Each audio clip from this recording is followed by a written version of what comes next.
Students, study with Archana Sharma channel में आपका स्वागत है। हम संविधान के भाग 1 को पढ़ चुके हैं। आज बारी है नागरिकता भाग 2। संविधान के अनुच्छेद 1 से 4 हमने कंप्लीट कर लिए थे। आज हम करेंगे संविधान अनुच्छेद 5 से लेके 11 तक। तो बात हो रही है नागरिकता की। देखिए, नागरिकता की अवधारणा अरस्तू ने दी थी, ठीक है। जब political science subject first grade के अकॉर्डिंग अपन लेंगे, ठीक है, तब थिंकर्स की बात करेंगे, तब इसे एक्सप्लेन करेंगे। अभी हम कॉन्स्टिट्यूशन की बात कर रहे हैं, जो पॉलिटिकल साइंस के स्टूडेंट्स के लिए भी इम्पोर्टेंट है और रीड स्टूडेंट्स के लिए भी इम्पोर्टेंट है और सभी कॉम्पिटिशन एग्जाम्स में ये आता है, ठीक है। चलिए, नागरिकता की बात कर रहे हैं। नागरिकता संविधान के भाग 2 में वर्णित है। अनुच्छेद 5 से लेके 11 तक वर्णित है। एक एक प्रावधान को हम क्लियर समझेंगे। सबसे पहले हम ये समझते हैं कि नागरिकता क्या है। क्या समझ में आ रहा है हमें नागरिकता से? देखो, नागरिकता एक व्यक्ति और उसके राज्य के संबंधों को क्लियर करता है ना। नागरिकता का मतलब होगा कि उस व्यक्ति को उस राज्य की पूर्ण सदस्यता प्राप्त है। यहाँ राज्य वर्ड जो मैं बोल रही हूँ वो देश से अभिप्राय है, राजस्थान गुजरात राज्यों से नहीं, देश से अभिप्राय है। पॉलिटिकल साइंस की भाषा में राज्य शब्द ही कहा जाता है। जब हम थियोरी पार्ट पढ़ेंगे तो उसे क्लियर करेंगे, ठीक है। यहाँ कॉन्स्टिट्यूशन की बात हो रही है, वहीं तक करते हैं। तो नागरिकता का मतलब होता है उस व्यक्ति को संविधान के द्वारा राज्य की पूर्ण सदस्यता प्राप्त की गई हो, उसे नागरिक और राजनीतिक अधिकार दिए गए हों, वो व्यक्ति संविधान में आस्था रखता हो, राज्य और संविधान में निष्ठा रखता हो और पूर्णतया निष्ठावान हो वो, ठीक है, देश के प्रति, संविधान के प्रति। नागरिकता का मतलब यही है कि वो अपने देश के प्रति अधिकारों का उपभोग तो वो करेगा ही, देश के प्रति जो कर्तव्य उसके बनते हैं वो भी वो करेगा। चलिए, संविधान में जो वर्णित है उसे पढ़ लेते हैं। देखिए, संविधान में अनुच्छेद 5 से 11 बताए गए हैं। एक एक करके एक अनुच्छेद क्लियर कर लेते हैं। उसके बाद में हम नागरिकता कैसे प्राप्त की जाती है, नागरिकता कैसे खत्म होती है और नागरिकता से संबंधित और भी कई चीजें हैं, डिटेल में पढ़ेंगे। चलिए, बात करते हैं अनुच्छेद 5 की। अनुच्छेद 5 और 6 में एक कनेक्शन है। ये दोनों ही विभाजन के समय की बात करते हैं, आगे के विभाजन के समय की बात नहीं करते हैं, परंतु ये दोनों अनुच्छेद विभाजन के समय की बात करते हैं। अनुच्छेद 5 के अनुसार संविधान के प्रारंभ में, अनुच्छेद 5 किसकी बात करता है? संविधान के प्रारंभ में, मतलब जब संविधान लागू होता उससे पहले 5 वर्षों में, जब भारत स्वतंत्र हुआ था, उस समय कोई व्यक्ति भारत में जन्मा हो, उसके माता पिता भारत में जन्मे हो, संविधान लागू होने से पहले 5 वर्ष वो भारत में रहा हो, ठीक है, उस टाइमिंग में अगर कोई व्यक्ति है तो उसे नागरिकता प्राप्त हो जाएगी आराम से, ठीक है। चलिए, अब हम बात करते हैं अनुच्छेद 6 की। पाकिस्तान से भारत को प्रव्रजन, क्योंकि ये विभाजन की बात कर रहे हैं तो अनुच्छेद 6 में कहा गया है कि पाकिस्तान से भारत को, मतलब पाकिस्तान से आने वाले शरणार्थी जो भारत को प्रव्रजन हुए हैं, भारत में आए हैं, उनकी नागरिकता के संबंधी प्रावधान कहाँ है? अनुच्छेद 6 में। रिपीट, पाकिस्तान से आए शरणार्थी, ठीक है, पाकिस्तान से जो आए हैं भारत में, उनकी नागरिकता संबंधी प्रावधान अनुच्छेद 6 में है। इसके लिए एक डेट निश्चित थी, अंतिम तिथि निश्चित थी, ये थी 9 जुलाई 1948। कौन सी तिथि थी? 9 जुलाई 1948। अच्छा, यही तिथि क्यों थी? इसी से निर्धारण क्यों हो रहा था कि ये भारत को प्रव्रजन हुए हैं, पाकिस्तान से प्रव्रजन हुए हैं? क्योंकि इस तिथि को अनुमति पत्र प्रणाली चालू हुई थी, ठीक है ना। उससे पहले तो इधर से उधर, उधर से इधर आराम से हो रहे थे, क्योंकि बंटवारे का टाइम था, त्रासदी का टाइम था, ठीक है। पर इस डेट से अनुमति पत्र प्रणाली चालू हो गई थी। अनुमति पत्र मिलने पे ही वो इधर से उधर जा सकते थे। चलिए, अब हम बात करते हैं अनुच्छेद 7 की। देखिए, ये सिमिलर है थोड़ा थोड़ा, तो डिफरेंस हमें याद करना होगा कि क्यों इनमें अंतर है, क्यों ये अलग अलग अनुच्छेद में बात कही गई है। देखो, यहाँ था पाकिस्तान से, यहाँ क्या है? पाकिस्तान को, है ना। पहले बात हो रही है पाकिस्तान से आने वाले, भारत में आने वाले, तो भारतीय नागरिकता जिनको प्राप्त होने वाली है। यहाँ बात क्या हो रही है? पाकिस्तान को प्रव्रजन, जो पाकिस्तान को चले गए उन्हें तो हम नागरिकता देंगे ही नहीं ना, पर जो पाकिस्तान को प्रव्रजन हो गए और वापस आ गए, ऐसे कई लोग थे जो यहां से पाकिस्तान चले गए और वापस भारत आ गए और उन्हें भारतीय नागरिकता चाहिए थी। ठीक है, तो ये अनुच्छेद उन लोगों के लिए है। इसके लिए भी एक तिथि निश्चित की गई, 1 मार्च 1947। ये तिथियां आप याद कीजिएगा, एग्जाम्स में आती है। तो ये वाली तिथि क्या थी, 1 मार्च 1947। ठीक है, इस डेट तक जो भी भारत से पाकिस्तान जाकर पाकिस्तान से वापस स्थायी रूप से रहने के लिए भारत आ गया, उनसे संबंधित नागरिकता के प्रावधान अनुच्छेद 7 में है। अब हम बात करते हैं अनुच्छेद 8 की। ये क्या कह रहा है, भारतीय मूल के विदेशी, ऐसे व्यक्ति जो स्वयं या जिनके पूर्वज 1935 में जो परिभाषित किया गया था भारत को, उसकी नागरिकता लेने योग्य हों, मतलब उस समय जो परिभाषित हुआ है भारत, उसमें जन्मे हों, उसके पूर्वज या वह स्वयं, तो वो भारतीय नागरिकता के लिए आवेदन कर सकता है। क्लियर?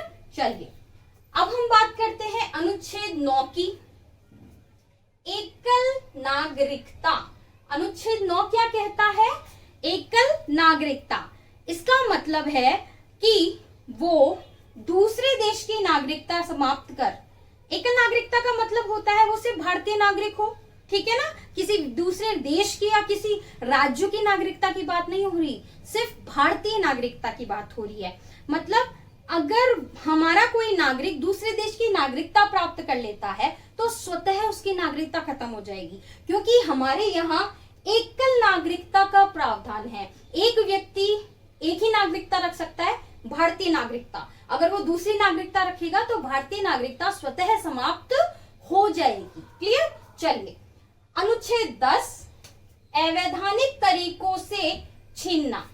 देखिए, संसद की विधि के द्वारा, ठीक है, नागरिकता छीनी जा सकती है और अन्य किसी भी तरीके से, किसी भी अवैधानिक तरीके से किसी की भी नागरिकता नहीं छीनी जा सकती। ये किस अनुच्छेद में वर्णित है? अनुच्छेद 10। अब बात करते हैं अनुच्छेद 11 की, संसद विधि द्वारा। इसमें क्या कहा गया है, संसद नागरिकता के अर्जन, मतलब नागरिकता को मिलना, समाप्ति और नागरिकता के संबंधित अन्य उपबंधों को, ठीक है, कानून बनाकर परिवर्तन करने का अधिकार किसे है? संसद को है, सिर्फ संसद को है। और कई कानून इस पे बने भी, नागरिकता अधिनियम बना 1955 में, ठीक है, और कई संशोधन अधिनियम भी आए, जैसे 86 में आया, 2003, 2005, 2015 आते रहते हैं इसमें, ठीक है ना। तो नागरिकता संबंधी उपबंध कौन बना सकता है? संसद विधि द्वारा। क्लियर? ये तो हो गए अनुच्छेद जो संविधान में वर्णित है। संविधान में हमें ये भी बताया है कि किस तरीके से आप नागरिकता प्राप्त कर सकते हैं, किस किस प्रोसेस से आप प्राप्त कर सकते हैं। तो अब हम बात करते हैं नागरिकता के अर्जन की, नागरिकता कैसे प्राप्त की जा सकती है। देखो 5 तरह के तरीके हैं। पहला, जन्म, हम सब जन्म से भारतीय हैं। वंश, पूर्वज भारतीय हूं तो वो आवेदन कर सकता है। पंजीकरण द्वारा, सबसे कठिन प्रोसेस है पंजीकरण का। पंजीकरण में क्या होता है कि वो 5 से 7 वर्ष तक भारत में रहता है और फिर जो प्रोसेस होता है उसे फॉलो करके नागरिकता का आवेदन करता है।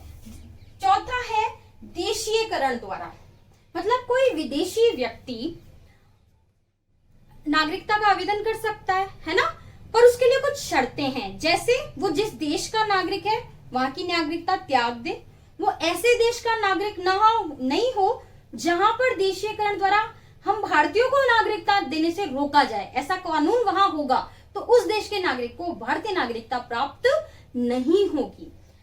भारतीय संविधान में वर्णित भाषाओं में से कोई एक भाषा का ज्ञान उसको होना चाहिए। क्लियर? चलिए, क्षेत्र सम्मिलन शब्द से ही स्पष्ट हो रहा है, भारत में किसी विदेशी क्षेत्र का मिलन हो जाता है, भारतीय क्षेत्र वो बन जाता है, तो उस क्षेत्र के नागरिकों को भारतीय नागरिकता की प्राप्ति हो जाती है। ये तो बात हुई नागरिकता की प्राप्ति की। अब हम बात करते हैं नागरिकता की समाप्ति की। किस तरह से नागरिकता की समाप्ति होती है? 3 तरीके हैं, परित्याग, पर्यवसन और वंचित करना। परित्याग का मतलब है कोई भी वयस्क भारतीय नागरिक, वयस्क स्वयं घोषणा करके भारतीय नागरिकता का त्याग कर दे। पर्यवसन का मतलब होता है जब वो किसी दूसरे देश की नागरिकता ग्रहण कर लेगा तो भारतीय नागरिकता समाप्त हो जाएगी। वंचित का मतलब होता है जैसे पंजीकरण द्वारा कोई नागरिकता ले लेता है, ठीक है, तो केंद्र सरकार आदेश करके उसकी नागरिकता छीन सकती है। किन किन मुद्दों पर ऐसा हो सकता है? पहली चीज, वो नागरिकता के लिए झूठे तथ्यों का प्रयोग किया हो उसने, ठीक है ना, गलत तरीके से नागरिकता प्राप्त की हो, गलत तथ्य दिए हो, ठीक है, छल किया हो। दूसरा, युद्ध के समय शत्रु की सहायता करके, ठीक है ना, और संविधान में आस्था या निष्ठा नहीं रखने पर ऐसी कंडीशंस में केंद्र सरकार नागरिकता छीन सकती है। चलिए, नागरिकता की समाप्ति भी हमने पढ़ ली। देखिए, अब हम बात करते हैं ये जो प्रवासी भारतीय सम्मेलन होते हैं। अब जब हम नागरिकता की बात कर रहे हैं तो जाहिर है इसकी भी बात करेंगे, शॉर्ट में समझ लेते हैं। सितंबर 2000 में डॉक्टर एल.एम. सिंघवी की समिति थी एक, ठीक है, उन्होंने अनुशंसा की कि विदेशी जो पूर्वज रहे हैं, जो कभी भारतीय जिन लोगों के, ऐसे विदेशी भारतीय मूल के व्यक्तियों को भारत से जोड़ना चाहिए। ये अभी समय की मांग है, ठीक है, तो हमें प्रवासी भारतीय सम्मेलनों का आयोजन करना चाहिए। और 9 जनवरी को प्रवासी भारतीय दिवस मनाना चाहिए। एक क्वेश्चन बनता है कि 9 जनवरी को ही हमें ये दिवस क्यों मनाना चाहिए, ठीक है ना। क्वेश्चन बहुत अच्छा है, कॉम्पिटिशन्स में आता भी है। इसलिए क्योंकि 9 जनवरी 1915 को महात्मा गांधी साउथ अफ्रीका से भारत आए थे। इस दिवस की याद में हम प्रवासी भारतीय दिवस 9 जनवरी को मनाते हैं। अब जब उन लोगों की बात हो रही है जो भारतीय हैं, विदेशी में रहते हैं, भारतीय मूल के हैं, तो हम एक चीज और पढ़ लेते हैं। विदेशों में बसे भारतीय जो मूल लोग हैं वो किस किस श्रेणी में माने जाते हैं? देखिए, सबसे पहले बात करते हैं एनआरआई। ये वर्ड आपने सुना होगा, मूवीज में सुन लेते हैं, आसपास भी सुन लेते हैं, अरे ये एनआरआई है। एनआरआई होता क्या है? Non resident Indians. एनआरआई अनिवासी भारतीय होते हैं। वे भारतीय जो नौकरी और व्यवसाय के लिए लंबे समय तक विदेशों में रहते हैं, ठीक है, और इनको वोटिंग राइट है। ये क्वेश्चन बन जाता है तो इनको वोटिंग राइट है। अगली बात है PIO, person of Indian origin. Person of Indian origin, भारतीय मूल के व्यक्ति। ये वे लोग हैं जो स्वयं अथवा जिनके पूर्वज, ठीक है, कभी भारतीय नागरिक थे, अभी वे विदेशी नागरिक हैं, तो ऐसे व्यक्ति PIO की श्रेणी में आते हैं। एक चीज और, इसके अंदर पाकिस्तान, अफगानिस्तान, भूटान, चीन, इनके नागरिकों को नहीं माना जाता है। क्लियर? चलिए, एंड में है OCI, origin citizen of India. Bharat के origin citizen of India, Bharat के सीमा पारीय नागरिक। ये वही नागरिक है, ठीक है, जो मूल व्यक्ति भारतीय थे किसी जमाने में। इसके अंदर पाकिस्तान और बांग्लादेश के व्यक्ति नहीं आते हैं। तो इस तरह से नागरिकता कॉन्सेप्ट क्लियर हुआ। अब हम नेक्स्ट वीडियोस लेके आएंगे मूल अधिकार पे। मूल अधिकार बहुत इंपॉर्टेंट टॉपिक है, रीट में और कंपटीशन एग्जाम जितने भी हो, चाहे टीचिंग लाइन के हो चाहे किसी भी लाइन के हो, इनमें मूल अधिकार पे तो क्वेश्चंस आते ही हैं। लगभग मूल अधिकार तो सभी के क्लियर होने चाहिए, ठीक है। तो नेक्स्ट वीडियो में मूल अधिकार के साथ मिलते हैं। प्लीज मेरे वीडियोस को लाइक कीजिए, शेयर कीजिए, कमेंट कीजिए ताकि और सुधार हो सके और आपकी रिक्वायरमेंट पूरी कर सकूं मैं। इसमें भी कहीं कोई चीज है जो आपको और जाननी है तो प्लीज कहिएगा, कोशिश करेंगे। Thank you. प्लीज सब्सक्राइब कीजिए, ज्यादा से ज्यादा शेयर कीजिए और मेरे वीडियोस को लाइक कीजिए। Thank you.